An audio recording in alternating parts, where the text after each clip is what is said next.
ഈ 2024 പാർലമെന്റ് തെരഞ്ഞെടുപ്പിന്റെ ഫലം ജൂൺ 4 വരാൻ പോകുന്ന ആ റിസൾട്ട് അതിനിർണായകമായിട്ടുള്ളത് കോൺഗ്രസിനാണെന്ന കാര്യത്തിൽ യാതൊരു സംശയവുമില്ല. കാരണം കോൺഗ്രസ് എന്ന് പറയുന്ന പാർട്ടിയുടെ നിലനിൽപ്പിനെ തന്നെ ബാധിക്കുന്ന ഒരു തെരഞ്ഞെടുപ്പായിട്ട് ഈ 2024 പാർലമെന്റ് തെരഞ്ഞെടുപ്പ് മാറുകയാണ്. അവർക്ക് എത്രത്തോളം സീറ്റുകൾ നേടിയെടുക്കാൻ സാധിക്കും, അതുപോലെ തന്നെ BJP ഇത്തവണ അവർ വിചാരിക്കുന്ന പോലെ തന്നെ നേട്ടം കൊയ്യുമോ, അതോടൊപ്പം തന്നെ കോൺഗ്രസിൻ്റെ സീറ്റുകളിൽ ഗണ്യമായിട്ടുള്ള കുറവ് സംഭവിക്കുമോ, ഇന്ത്യ സഖ്യം തന്നെ ഉണ്ടാക്കിയെടുത്തുകൊണ്ട് BJPയെ തോൽപ്പിക്കാൻ നോക്കിയിട്ട് അതിനൊന്നും ആവാതെ അവർക്ക് തകർന്ന് തരിപ്പണമാകുന്ന ഒരു തരത്തിലോട്ട് ഈ റിസൾട്ട് മാറുമോ എന്നുള്ളത് തന്നെയാണ് ഒരു വലിയ ചോദ്യമെന്ന് പറയുന്നത്. ഒരു പച്ചയായ സത്യമെന്ന് പറയുന്നത് കോൺഗ്രസിന് തന്നെ വളരെ വ്യക്തമായിട്ട് അറിയാം അവർ ഇത്തവണ അധികാരത്തിൽ വരത്തില്ല എന്നുള്ളത്. അത് ശരിക്കും 100% ഉറപ്പിച്ച ഒരു കാര്യം തന്നെയാണ്. പക്ഷെ അവരുടെ ആ ഒരു നിലനിൽപ്പിനെ ബാധിക്കുന്ന തരത്തിലോട്ട് കാര്യങ്ങൾ എത്തിപ്പെടുമോ എന്നാണ് അവർ ഭയക്കുന്നത്. അതായത് സീറ്റുകളുടെ കാര്യത്തിൽ അവർക്ക് ഒരു നേട്ടമുണ്ടാക്കാനെങ്കിലും സാധിച്ചിട്ടില്ല എന്നുണ്ടെങ്കിൽ അത് തീർച്ചയായിട്ടും ഭാവിയിൽ അവർക്ക് ഒരു തരത്തിലുമുള്ള തിരിച്ചുവരവിനും സാധ്യത ഉണ്ടാക്കാത്ത തലത്തിലോട്ട് എത്തിപ്പെടുമെന്നുള്ളതും യാഥാർത്ഥ്യമാണ്. അതിനിടയിൽ തന്നെയാണ് ഈ സർവേ ഫലങ്ങളിൽ ആ ഒരു തരത്തിൽ കോൺഗ്രസിന് ഒരു വലിയ മുന്നേറ്റം ഒന്നും തന്നെ ഒരു സർവേയും കൊടുക്കാത്തത് തന്നെ. കാരണം കോൺഗ്രസ് തീർച്ചയായിട്ടും ഇത്തവണ അധികാരത്തിൽ വരത്തില്ല എന്നുള്ളതും സീറ്റുകളുടെ കാര്യത്തിൽ അവർ വിചാരിക്കുന്ന പോലുള്ള സീറ്റുകൾ നേടിയെടുക്കാൻ സാധിക്കത്തില്ല എന്നുള്ളതും BJP ആണെങ്കിൽ വലിയ ഒരു നേട്ടം ഇത്തവണ സ്വന്തമാക്കും എന്ന തരത്തിൽ തന്നെയാണ് മിക്ക സർവേകളും പുറത്തു വന്നിരിക്കുന്നത്. അതിൽ തന്നെ സൗത്തിലും BJPക്ക് ഇത്തവണ ഒരു നേട്ടമുണ്ടാക്കാനായിട്ട് സാധിക്കും എന്നുള്ള തരത്തിലുള്ള സർവേ റിപ്പോർട്ടുകൾ വരെ പുറത്തു വന്നിട്ടുണ്ട്. BJPക്ക് ഇത്തവണ അവർക്ക് സീറ്റുകൾ കുറയുന്ന സ്ഥലങ്ങൾ അതുണ്ട്.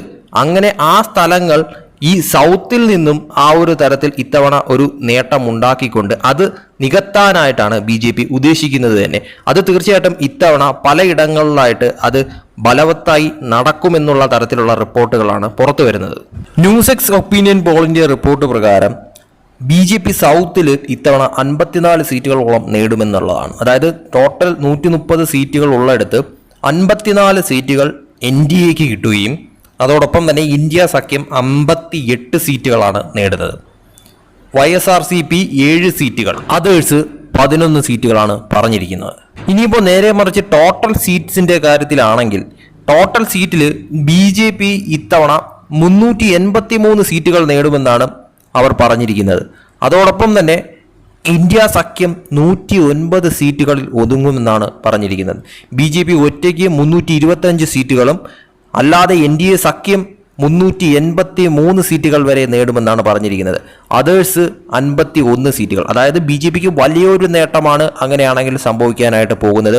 അതോടൊപ്പം തന്നെ ഇന്ത്യ സഖ്യം തകർന്ന് തരിപ്പണമാകുന്ന തരത്തിലുള്ള ഒരു തിരിച്ചുവരവ് ഇല്ല എന്ന് അടിവരയിട്ട് പറയാൻ സാധിക്കുന്ന തരത്തിലുള്ള ഒരു ഒപ്പീനിയൻ പോൾ സർവേ തന്നെയാണ്. അപ്പോൾ തീർച്ചയായിട്ടും കോൺഗ്രസിന്റെ കാര്യം, അതായത് ഇന്ത്യ സഖ്യം ടോട്ടൽ എടുത്ത് നോക്കുമ്പോൾ തന്നെ 109 സീറ്റുകളാണെങ്കിൽ ഇതിൽ കോൺഗ്രസിന് എത്ര സീറ്റുകൾ കിട്ടുമെന്നുള്ളതാണ് ഒരു വലിയ ചോദ്യം എന്ന് പറയുന്നത്. അതായത് കഴിഞ്ഞ പ്രാവശ്യം കിട്ടിയ സീറ്റുകൾ പോലും നേടിയെടുക്കാനായിട്ട് കോൺഗ്രസിന് ഇത്തവണ സാധിച്ചിട്ടില്ല എന്നുണ്ടെങ്കിൽ ഇനി തീർച്ചയായിട്ടും കോൺഗ്രസിന് ഒരു തിരിച്ചുവരവേ ഇല്ല എന്നുള്ള തരത്തിലോട്ടാണ് കാര്യങ്ങൾ മുന്നോട്ട് പോകുന്നത് എന്ന് ഉറപ്പിച്ച് പറയാൻ സാധിക്കും. കാരണം 40 സീറ്റുകളിൽ കുറവാണ് കോൺഗ്രസിന് ഇത്തവണ ലഭിക്കുന്നതെങ്കിൽ അത് തീർച്ചയായിട്ടും കോൺഗ്രസിന് വലിയൊരു തിരിച്ചടിയായിരിക്കും. കോൺഗ്രസ് പോലുള്ള ഒരു വലിയ പാർട്ടി, ഇത്രയും നാൾ ഇന്ത്യ ഭരിച്ചിരുന്ന ഒരു പാർട്ടിയുടെ ഇപ്പോഴത്തെ ഒരു അവസ്ഥ എന്ന് പറയുന്നത് വളരെ പരിതാപകരമാണ് എന്നത് പറയാതിരിക്കാൻ വയ്യ. കാരണം 40 സീറ്റുകൾ പോലും നേടിയെടുക്കാൻ സാധിക്കാത്ത തരത്തിലോട്ട് കാര്യങ്ങൾ പോകുന്നു എങ്കിൽ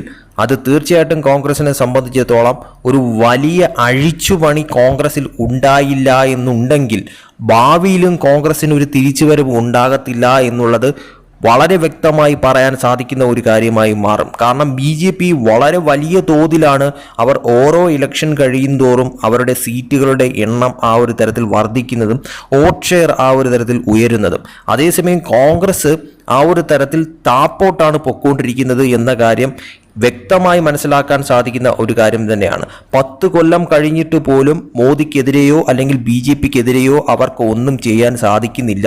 BJPയെ താഴെ ഇറക്കാനായിട്ടുള്ള കാര്യങ്ങളൊന്നും തന്നെ അവർക്ക് ആ ഒരു തരത്തിൽ ബലവത്തായിട്ട് ചെയ്യാൻ സാധിക്കുന്നില്ല എന്നുള്ളത് കോൺഗ്രസിൻ്റെ കഴിവുകേടായിട്ടും അതുപോലെ തന്നെ BJPയിലെ വലിയൊരു നേട്ടമായിട്ടും നരേന്ദ്രമോദിയുടെ ഒരു വലിയ നേട്ടമായിട്ടും അത് കാണാൻ സാധിക്കുന്ന ഒരു കാര്യം തന്നെയാണ്. അത് തന്നെയാണ് തീർച്ചയായിട്ടും ഈ പറയുന്ന കോൺഗ്രസിന് ഏറ്റവും വലിയ തിരിച്ചടിയാകുന്നത്. BJPക്ക് അത് ഏറ്റവും വലിയ ഗുണകരമായി മാറുന്നത്. അതുമാത്രമല്ല ഒരു കാര്യവും കൂടി ഉറപ്പാണ്. കാരണം ഇത്തവണ BJPക്ക് കേരളത്തിലും അതുപോലെ തന്നെ തമിഴ്നാട്ടിലും സീറ്റുകൾ കിട്ടുവാണെങ്കിൽ ആ ഒരു തരത്തിൽ വിചാരിക്കുന്നതിലും അപ്പുറമുള്ള ഒരു വോട്ട് ഷെയറും ആ ഒരു തരത്തിൽ സീറ്റുകളും ഇത്തവണ കിട്ടുവാണെങ്കിൽ അത് സൗത്തിലോട്ടും ആ ഒരു തരത്തിൽ കേരളത്തിലോട്ടും തമിഴ്നാട്ടിലോട്ടും BJPയുടെ ഒരു വേരുറപ്പിക്കുന്ന തരത്തിലുള്ള കാര്യങ്ങളിലേക്ക് നീങ്ങുമെന്ന കാര്യവും ഉറപ്പാണ്. അതും ഉറപ്പിച്ച് പറയാൻ സാധിക്കുന്ന ഒരു കാര്യമാണ്. കോൺഗ്രസിന് വളരെ വലിയൊരു തിരിച്ചടിയായിരിക്കും. കാരണം ആകെയുള്ള ഒരു പിടിവള്ളി എന്ന് പറയുന്നത് ആ ഒരു തരത്തിലുള്ള കേരളം തമിഴ്നാടും ആ ഒരു തരത്തിലൊക്കെയാണ്. അപ്പോൾ അതും കൂടി BJP കടന്നു കയറുന്നു എന്ന തലത്തിലോട്ട് കാര്യങ്ങൾ നീങ്ങിക്കഴിഞ്ഞാൽ അത് കോൺഗ്രസിന് വലിയൊരു ക്ഷീണം ഉണ്ടാക്കുമെന്ന കാര്യം ഉറപ്പാണ്. അതുമാത്രമല്ല ജൂൺ 4-ാം തീയതി ഇനി ബലം വരുമ്പോഴത്തേക്കും അത് ഏത് തരത്തിലായിരിക്കും കോൺഗ്രസിനെ സംബന്ധിച്ചിടത്തോളം ഒരു വലിയ തിരിച്ചടിയായി മാറുന്നതെന്നും അതോടൊപ്പം തന്നെ ഇനിയിപ്പോൾ BJPക്ക് അത് എത്രത്തോളം നേട്ടമായി മാറുമെന്നുള്ളതും സീറ്റുകളുടെ കാര്യത്തിൽ ഒപ്പീനിയൻ പോൾ സർവേ റിസൾട്ടുകൾ പോലെ തന്നെ അത് മാറും അതോ എന്തെങ്കിലും തരത്തിലുള്ള ഒരു അട്ടിമറി അവിടെ സംഭവിക്കുമോ എന്നുള്ളതും കണ്ടറിയേണ്ട കാര്യം തന്നെയാണ്.